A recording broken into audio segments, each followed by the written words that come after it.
the way that I close chapters on things and then open up a new one. So it's like if I'm dwelling on something for a long amount of time, the only way to get that out of my head is to create something that I can see that finally ends it.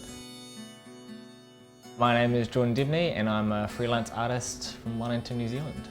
With my artwork, I like to dabble in things that people mostly find quite repulsive and taboo, and I like to switch it around to make it more of a pleasant thing to look at, sort of a contradiction between ugly and beautiful at the same time.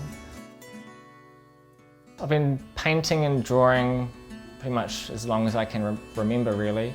I would just draw all the time, as much time as I could outside of my regular day job. I'd be up all night drawing.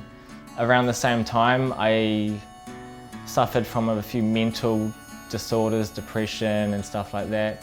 And my artwork was really the only thing that pulled me out of it. It sort of became a vice, really, like an addiction, but it's a productive addiction. I could go days and days without drawing, but if I do, I'm not in a very good state. But once I do, it all just brings it straight back and it's euphoric and it's amazing. I started getting more attention from clients when I started doing gig posters. Then that began to move to shirt designs for clothing companies around the world. And then all of a sudden I got picked up by a brand here in Wellington called ALC Apparel. Working in the fashion industry has sort of opened up a spectrum of mediums for me to work with. Just only this year I've been forcing myself to do a bit more painting and really forcing myself to do things I would normally be comfortable doing. Really big paintings that I wouldn't have thought I would ever do.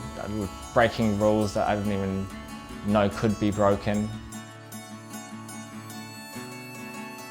Recently I've discovered a great beauty in light, in different kinds of light. Then I discovered black light painting. Fluoro paints, mixing and making my own paints. So that way I could bring light into the darkness, metaphorically speaking and literally speaking.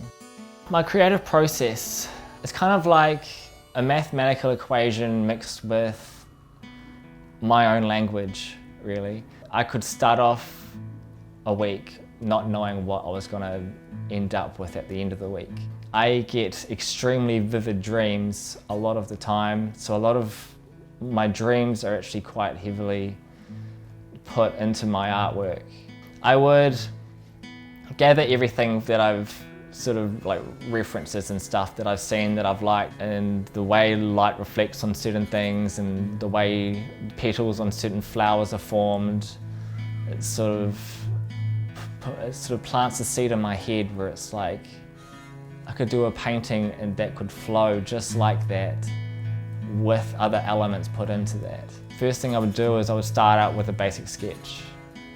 I'd work on that sketch quite multiple times, layering it and planning out every tiny bit of detail, every colour.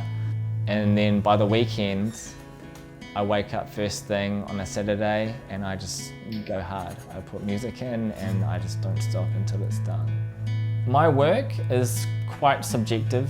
More often than not, the painting that I'm working on is more of a reflection of how I'm feeling at the time. It's sort of a reflection of my own internal mental struggles with my mind. There'll be a lot of skulls with multiple heads and heads split open, and a lot of my relationships go into my artwork as well. Breakups and rejection is a heavy influence with my artwork. Perceiving like multiple personalities in a way.